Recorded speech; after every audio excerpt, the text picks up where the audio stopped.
ఇక ఆంధ్రదేశంలో ఉద్యమం. ఆంధ్రదేశంలో ఉద్యమానికి నాయకత్వం వహించింది గాడిచర్ల హరిసర్వోత్తమరావు.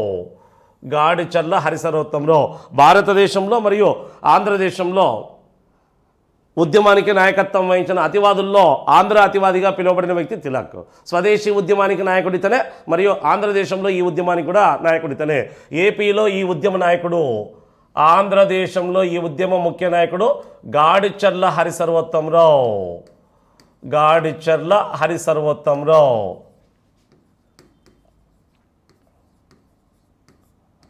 గాడిచర్ల హరిసర్వోత్తమరావు ఏపీలో ఈ ఉద్యమ నాయకుడు మరియు ఈ ఉద్యమ కార్యదర్శిగా నియమితులైన వ్యక్తి. ఈ ఉద్యమ కార్యదర్శిగా ఏపీలో ఈ ఉద్యమ కార్యదర్శిగా నియమితులైన వ్యక్తి గాడిచర్ల హరిసర్వోత్తమరావు. మరి గాడిచర్ల హరిసర్వోత్తమరావు ఈ ఉద్యమాన్ని ప్రచారం చేయడానికి నడిపిన పత్రిక నేషనలిస్ట్ పత్రిక.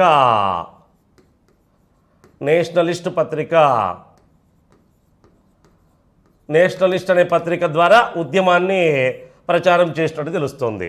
మరి ఈ ఉద్యమ సమయంలో గాడిచర్ల హరిసర్వోత్తమరావు ఉద్యమాన్ని ప్రచారం చేయడానికి 50 హోమ్ రూల్ లీగ్ శాఖలను ఏర్పాటు చేయడం జరిగింది.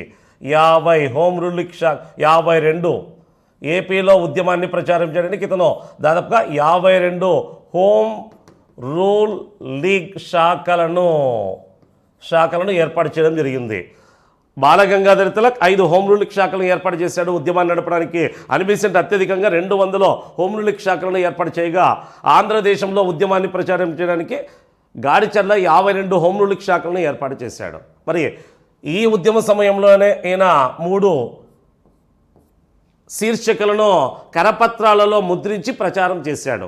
ఏపీ అంతటా పర్యటించి 3 పైసల కరపత్రముల పేరుతో 3 శీర్షికలను ముద్రించి ఉద్యమాన్ని ప్రచారం చేశాడంట.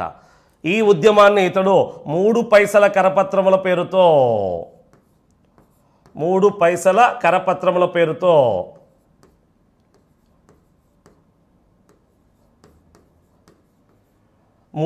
కరపత్రములు అంటే పాంప్లెట్స్ పంచడం, అంటే బ్రిటిష్ వారి విధానాలు అనే బ్రిటిష్ వారి హోమ్ రూల్ సంబంధించిన విశేషాలన్నింటినీ పాంప్లెట్స్లో రాసి వాటిని అందరికీ పంచడం కరపత్రం అని పిలుస్తారు తెలుగులో. ఇలా 3 పైసల కరపత్రముల పేరుతో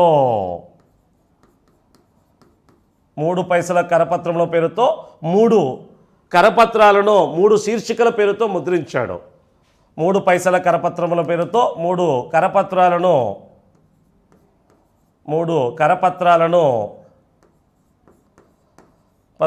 3 శీర్షికల రూపంలో 3 శీర్షికల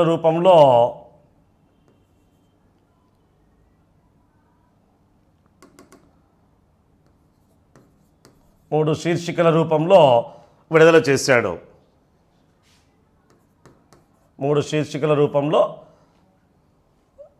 ఏపీ అంతటా తిరిగి వాటిని పంచిపెట్టడం జరిగింది.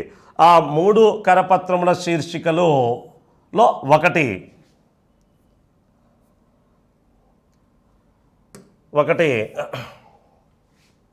3 కరపత్రముల పేరుతో 3 శీర్షికలను అచ్చు వేయించి వాటిని ఏపీ అంతటా పంచిపెట్టాడు.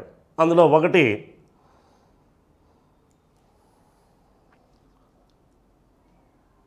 స్వాతంత్ర వర్ధన పత్రం. స్వాతంత్ర వర్ధన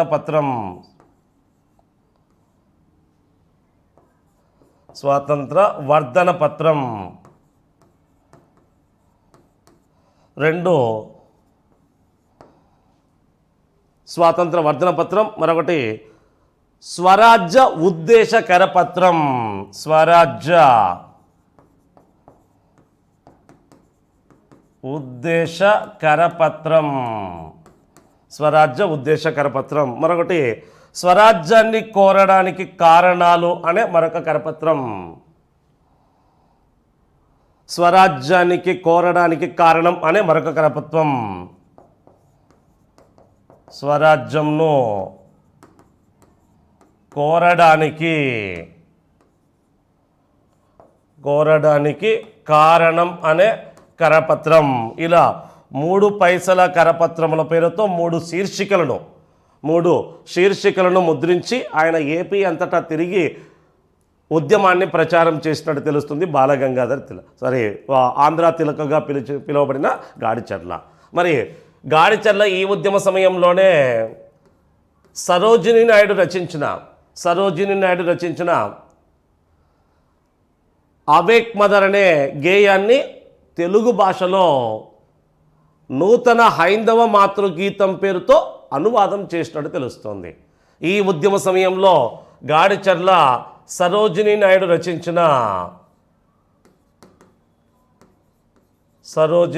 రచించిన అవేక్ మదర్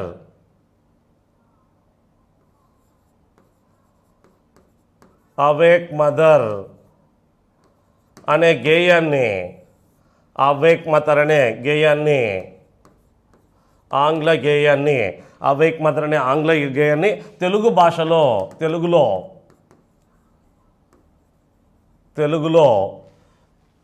నూతన హైందవ మాతృగీతం పేరుతో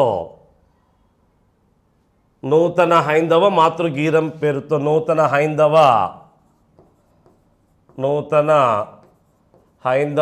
మాతృగీతం పేరుతో అనువాదం చేశాడు. నూతన హైందవ మాతృగీతం పేరుతో అనువాదం చేయడం జరిగింది. ఏ ఉద్యమ సమయంలో అంటే హోమ్ రూల్ ఉద్యమ సమయంలో. ఇలా ఏపీలో పెద్ద ఎత్తున ఉద్యమాన్ని చేపట్టింది గాడిచర్ల. ఇక ఈ ఉద్యమంలో పాల్గొన్న ఆంధ్రులు, గాడిచర్లతో పాటు ముఖ్య నాయకుడైతే గాడిచర్ల హరిసర్వోత్తమరావు, ఇతరులు న్యాపాతి సుబ్బారావు, ఉద్యమానికి నాయకత్వం వహించిన ఇతర నాయకులు కొండ వెంకటప్పయ్య,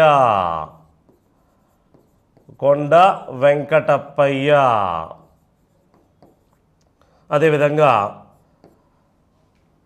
కాశీనాథుని నాగేశ్వరరావు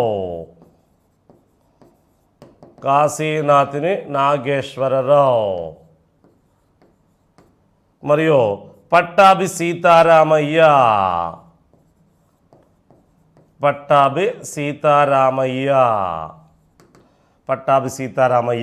అయ్యదేవర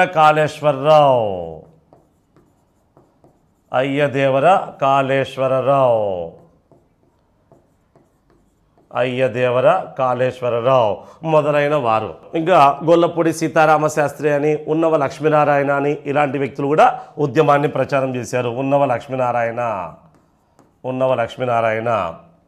మరియు గొల్లపూడి సీతారామశాస్త్రి మొదలైన వారు కూడా ఉద్యమంలో ఏపీ అంతటా ప్రచారం చేసిన వ్యక్తులు. ముఖ్య నాయకుడైతే గాడిచర్ల హరిసర్వోత్తమరావు. ఇక ఏపీలో ఉద్యమాన్ని ప్రచారం చేసిన పత్రికలు, ఏపీలో హోమ్ రూల్ ఉద్యమాన్ని ప్రచారం చేసిన పత్రికలు. అంతకుముందు స్వదేశీ ఉద్యమాన్ని ప్రచారం చేసిన పత్రికలు ఏమని చెప్పాం? ఎస్కేడి పత్రికలని చెప్పాం. ఎస్కేడి అంటే స్వరాజ్య, కృష్ణ పత్రిక అండ్ దేశమాత. ఇక్కడ కూడా వాటితో పాటు మరికొన్ని పత్రికలు ఉన్నాయి. అది స్వదేశీ ఉద్యమాన్ని ప్రచారం చేసిన పత్రికలు ఎస్కేడి పత్రికలు. ఆంధ్రాలో ఈ ఉద్యమాన్ని ప్రచారం చేసిన పత్రికల్లో అత్యంత ముఖ్యమైనది ఒకటి స్వరాజ్య పత్రిక. ఉద్యమాన్ని ప్రచారం చేసిన పత్రికల్లో ముఖ్యమైనది కృష్ణ పత్రిక, మరొకటి దేశమాత, నేషనలిస్టు పత్రిక, ఆంధ్రపత్రిక. 1909లో కాశీనాథుని నాగేశ్వరరావు స్థాపించారు. కృష్ణపత్రిక తెలిసిందే, దేశభక్త కొండా వెంకటప్పయ్య, ముట్నూరి కృష్ణారావు. దేశమాత ఈజీకుంటూ చిలకమర్తి లక్ష్మీనరసింహం. మరొకటి నేషనలిస్టు తిలక్ ఆధ్వర్యంలో ఏర్పడిన గాడిచర్ల ఆధ్వర్యంలో ఏర్పడిన మరొక పత్రిక ఆంధ్రపత్రిక, కాశీనాథుని నాగేశ్వరరావు మరియు హితకారిణి అనే పత్రిక. ఇది ఏలూరు నుండి వెలువడిన పత్రిక. హితకారిణి అనే పత్రిక ఏలూరు నుండి వెలువడింది. ఇవన్నీ ఈ ఉద్యమాన్ని ప్రచారం చేసిన ముఖ్య పత్రికలు. స్వరాజ్య పత్రిక రాజద్రోహం వ్యాసాలు రాశారనే ఉద్దేశంతో దాన్ని అప్పుడే ప్రభుత్వము ధరావతను కోల్పోయి రద్దు చేసింది. తర్వాత మళ్ళీ దాన్ని పునర్స్థాపిస్తాడు టంగుటూరి ప్రకాశం పంతులు. ఇవి ఈ ఉద్యమాన్ని ప్రచారం చేసిన పత్రికలు. కృష్ణపత్రిక, దేశమాత, నేషనలిస్టు, ఆంధ్రపత్రిక, హితకారిణి. హితకారిణి ఎక్కడి నుంచి వెలువడిందంటే ఏలూరు, పశ్చిమ గోదావరి జిల్లాలోని ఏలూరు నుండి వెలువడింది. ఇక ఏపీలో ఉద్యమాన్ని ప్రచారం చేసినది, అదే స్వదేశీ ఉద్యమాన్ని ఆంధ్రలో ప్రచారం చేయడానికి వచ్చింది ఎవరు అంటే బిపిన్ చంద్రపాల్. ఇక ఆంధ్రదేశంలో ఈ ఉద్యమాన్ని ప్రచారం చేయడానికి వచ్చినది అనీ బెసెంట్.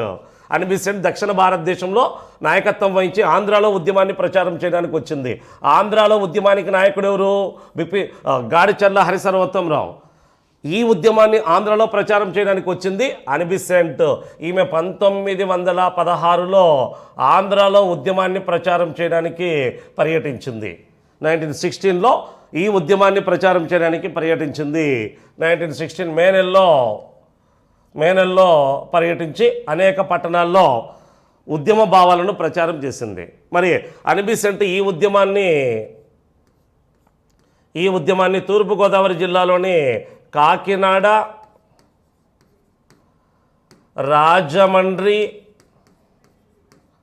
రాజమండ్రిలలో మరియు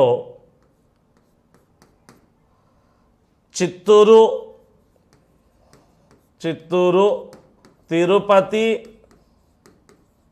మదనపల్లి పట్టణాల్లో పర్యటించి ఉద్యమాన్ని ప్రచారం చేసింది. ఈ ఉద్యమాన్ని ప్రచారం చేయడం కోసం ఈమె నడిపిన పత్రికలు ఇంతకుముందు చెప్పాం. న్యూ ఇండియా అనే పత్రిక, న్యూ ఇండియా అనే పత్రిక,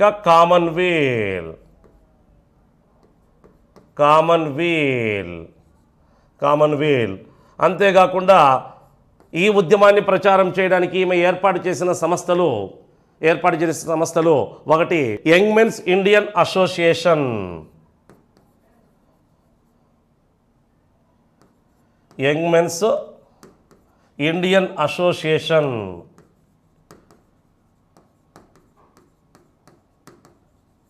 young men's Indian association, boys scout association, boys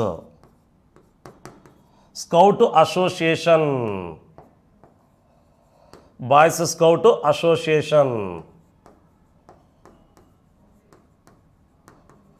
association, అదేవిధంగా order of sons of India, order of sons of India,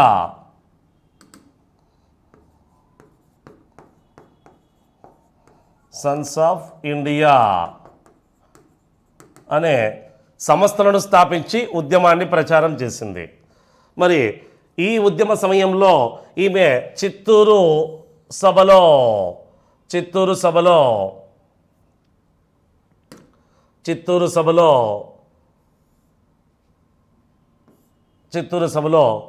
స్వాతంత్రం లేకుండా జీవించడం జీవోత్సవం లాంటిది అని తెలిపింది. స్వాతంత్రం లేకుండా జీవించడం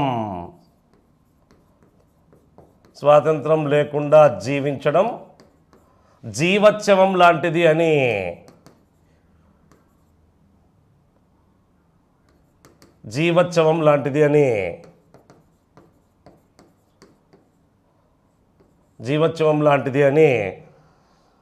తెలిపింది.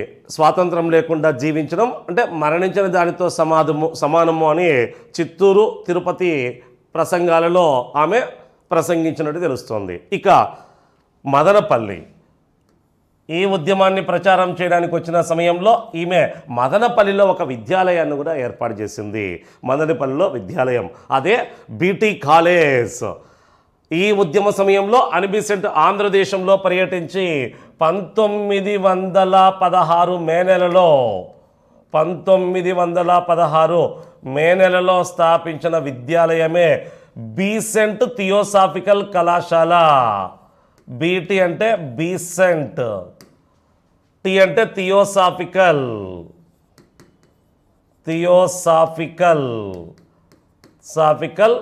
కళాశాల స్థాపించింది. బీసెంట్ థియోసాఫికల్ కళాశాల ఇక్కడ కనిపిస్తుంది. బీసెంట్ థియోసాఫికల్ కళాశాల, బీసెంట్ దివ్య జ్ఞాన కళాశాల, దివ్య జ్ఞాన సమాజం. ఆమె దేనికి నాయకత్వం వహించింది అంటే భారతదేశానికి వచ్చిందే దివ్య జ్ఞాన సమాజానికి నాయకత్వం వహించి దాన్ని నడపడానికి. మేడం బ్లావెస్కీ కల్నల్ ఆల్కాట్ను స్థాపించిన దివ్యజ్ఞాన సమాజాన్ని నడపడానికి భారతదేశానికి వచ్చింది. ఈమె అదే పేరుతో దీన్ని స్థాపించింది. థియోస్ అనగా దైవం, సాఫికల్ అనగా జ్ఞానం, దివ్యమైన జ్ఞానాన్ని అందించాలనే ఉద్దేశం దివ్యజ్ఞాన సమాజం యొక్క లక్ష్యం. అందుకే ఈ పేరుతోనే విద్యాలయాన్ని స్థాపించింది. ఎక్కడ అంటే మదనపల్లిలో స్థాపించింది. మదనపల్లిలో స్థాపించింది బీటీ కాలేజ్. ఈ కళాశాల మొట్టమొదటి ప్రిన్సిపల్ హెచ్జే కజిన్స్. దీని తొలి ప్రిన్సిపల్గా నియమించబడిన వ్యక్తి హెచ్జే కజిన్స్. మదనపల్లిలో బీటీ కాలేజ్ లేదా బీసెంట్ థియోసాఫికల్ కళాశాల ఇప్పుడు కూడా ఈ కళాశాల రన్ అవుతుంది. మదనపల్లిలో ఉంది. దీని తొలి ప్రిన్సిపల్ హెచ్జే కజిన్స్. ఈ మదనపల్లి కళాశాలకి ఒకసారి రవీంద్రనాథ్ ఠాగూర్ 1919లో వచ్చినప్పుడు రవీంద్రనాథ్ ఠాగూర్ తను రచించిన అద్భుతమైన జనగణమన గీతాన్ని మార్నింగ్ సాంగ్ ఆఫ్ ఇండియా పేరుతో ఇంగ్లీష్లోకి అనువాదం చేసి దానికి స్వరకల్పన చేకూర్చింది. ఎక్కడంటే ఈ కళాశాలలోనే రవీంద్రనాథ్ ఠాగూర్ జనగణమన గీతాన్ని రచించిన వ్యక్తి ఎవరంటే రవీంద్రనాథ్ ఠాగూర్. ఈ జనగణమన గీతం ప్రస్తుతం మన నేషనల్ యాంథమ్గా ఉంది. జనగణమన గీతము బెంగాలీ భాష నుండి ఆయన మార్నింగ్ సాంగ్ ఆఫ్ ఇండియా పేరుతో ఇంగ్లీష్లోకి అనువాదం చేశాడు. అంతేకాకుండా ఎప్పుడు అంటే 1919 ఎక్కడ అంటే బీటీ కాలేజ్లో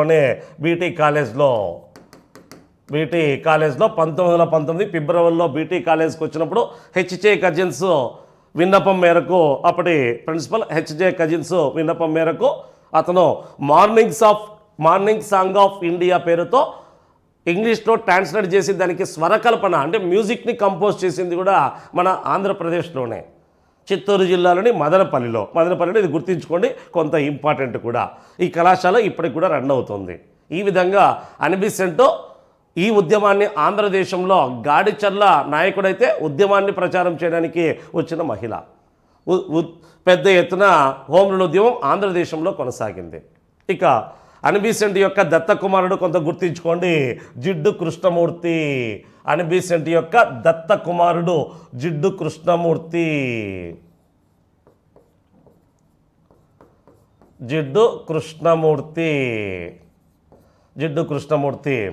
దత్త కుమారుడు. ఇతను కూడా చిత్తూరు జిల్లాలోని మదనపల్లిలో జన్మించాడు. ఇతన్ని దత్త తీసుకుంది. ఇతను గొప్ప విద్యావేత్త. ఇతని బిరుదు, జిడ్డు కృష్ణమూర్తి యొక్క బిరుదు order of the star in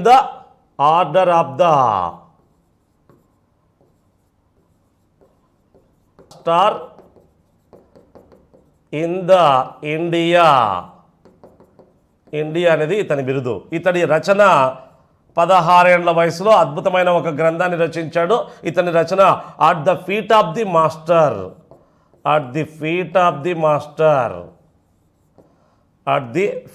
the master పేరుతో ఆంగ్ల భాషలో గ్రంథాన్ని రచించాడు. At the feet of the master 16 ఏళ్ల వయసులో రచించాడు. ఇది దాదాపుగా 27 భాషల్లో అనువాదం చేయబడిన గ్రంథం. ఇతను స్థాపించిన అద్భుతమైన విద్యాలయమే మదనపల్లిలో దాదాపుగా 370 ఎకరాల్లో ఒక అద్భుతమైన విద్యాలయాన్ని స్థాపించాడు. అదే రిషి వ్యాలీ పాఠశాల స్థాపించాడు. తర్వాత అది గొప్ప విద్యాలయంగా ప్రసిద్ధి చెందింది. ఇతను తర్వాత కాలంలో కాలిఫోర్నియా ప్రాంతంలో స్థిరపడినట్టు తెలుస్తోంది. అనిబిసెంట్ యొక్క దత్త కుమారుడు జిడ్డు కృష్ణమూర్తి గొప్ప విద్యావేత్త. మదనపల్లి ప్రాంతానికి చెందిన వ్యక్తి. మదనపల్లిలో స్థాపించిన విద్యాలయమే రిషి వ్యాలీస్ కళాశాల. రచన గతంలో అడిగాడు at the feet of the master. అతని బిరుదు order of the star in ఇండియాగా పిలుస్తారు. ఇక ఈ ఉద్యమం 1916 ఏప్రిల్లో ప్రారంభమై 1917 ఆగస్టు వరకు కొనసాగింది. మరి ఈ ఉద్యమాన్ని పెద్ద ఎత్తున నిర్వహిస్తున్న బాలగంగాధర తిలక్ను బ్రిటిష్ ప్రభుత్వం 1916 జూలైలోనే అరెస్ట్ చేసి మహారాష్ట్రలోని మహారాజ్ ప్యాలెస్లో నిర్బంధించింది. మరి తర్వాత ఈ ఉద్యమాన్ని చేపట్టింది అనిబిసెంట్. మరి అనిబిసెంట్ని 1917 జూన్ 15వ తేదీన ఆమె అనుచరుల్ని అరెస్ట్ చేసి ఉద్యమాన్ని బలహీనపరచడానికి ప్రయత్నిస్తుంది. చివరికి అనిబిసెంట్ని ఆమె అనుచరులని బ్రిటిష్ ప్రభుత్వం ఈ ఉద్యమాన్ని 1917 అణిచివేయడానికి ప్రయత్నించింది. జూన్ 15వ తేదీన అనిబిసెంట్ని ఆమె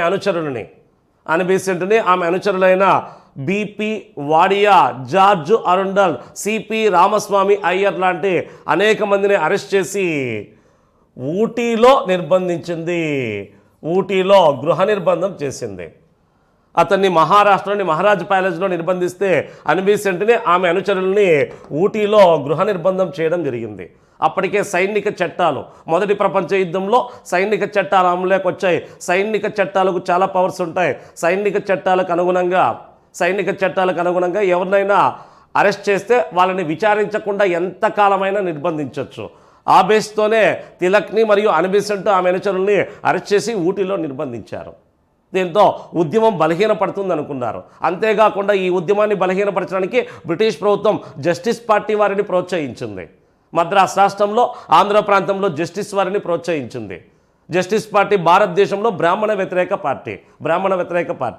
మరి జస్టిస్ పార్టీని ఎందుకు ప్రోత్సహించింది అంటే ఈ ఉద్యమాన్ని నిర్వహిస్తున్న ముఖ్య నాయకుడు బాలగంగాధర తిలక్ బ్రాహ్మణ మతానికి చెందిన వ్యక్తి. అతనితో కలిసి ఉద్యమాన్ని నిర్వహిస్తున్న అనిబిసెంట్ని బ్రిటిష్ ప్రభుత్వం ఏమని విమర్శించిందంటే భారతీయ బ్రాహ్మిణి అని విమర్శించింది. జస్టిస్ పార్టీ భారతదేశంలో బ్రాహ్మణులకు వ్యతిరేక పార్టీ కాబట్టి ఇది బ్రాహ్మణులు చేపట్టిన ఉద్యమం. బాలగంగాధర తిలక్ చిత్పవన్ బ్రాహ్మణ కుటుంబానికి చెందిన వ్యక్తి. ఆ బ్రాహ్మణుడితో కలిసి ఈమె కూడా ఉద్యమాన్ని నిర్వహిస్తున్నందుకు బ్రిటిష్ ప్రభుత్వము ఈమెని భారతీయ బ్రాహ్మణిగా విమర్శించడం జరిగింది. మరి జస్టిస్ పార్టీని రెచ్చగొట్టింది. జస్టిస్ పార్టీ మాత్రం బ్రిటిష్ వారి ప్రలోభాలకు లొంగకుండా ఈ ఉద్యమానికి మద్దతు ఇచ్చింది. అప్పుడు ఇక బ్రిటిష్ వారికి అనుకూలంగా మారలేదు జస్టిస్ పార్టీ. దక్షిణ భారత ప్రజాసంఘం పేరుతో అవతరించిన జస్టిస్ పార్టీ ప్రజల బ్రాహ్మణేతరుల ప్రయోజనాల కోసం పాటుపడుతూ వచ్చింది. వాళ్ళ రెచ్చగొట్టినప్పటికీ ప్రలోభాలకు గురి కాకుండా ఆంధ్రదేశంలో మరియు మద్రాస్ ప్రాంతంలో జస్టిస్ పార్టీ ఈ ఉద్యమానికి మద్దతు ఇచ్చింది. ముఖ్యంగా విజయవాడలో జస్టిస్ పార్టీ వారు సమావేశం ఏర్పాటు చేసి ఉద్యమానికి మద్దతు ఇచ్చారు. ఆ సమావేశానికి అధ్యక్షత వహించింది త్రిపురనేని రామస్వామి చౌదరి కాగా కార్యదర్శిగా పనిచేసింది గుత్తి కేశవ పిల్లై. ఈ విధంగా ఈ ఉద్యమం 1917 ఆగస్టు వరకు ఉధృతంగా కొనసాగింది. చివరికి ఈ ఉద్యమాన్ని అంతం చేయడానికి ఈ ఉద్యమాన్ని ఎప్పుడైతే అనిబిసెంట్ని ఆమె అనుచరులను అరెస్ట్ చేశారో ఆంధ్ర ప్రాంతంతో పాటు మద్రాస్ అంతటా పెద్ద ఎత్తున నిరసన ప్రదర్శనలు జరిగాయి.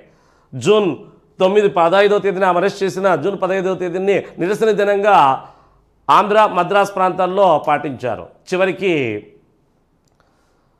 అనిబిసెంట్ని, తిలక్ను, మిగతా వారిని జైలు నుంచి విడుదల చేయాలని, లేకుంటే దేశవ్యాప్త ఉద్యమాన్ని చేపడతామని, మొదటి ప్రపంచ యుద్ధంలో సహకరించమని కాంగ్రెస్ పార్టీ హెచ్చరించింది.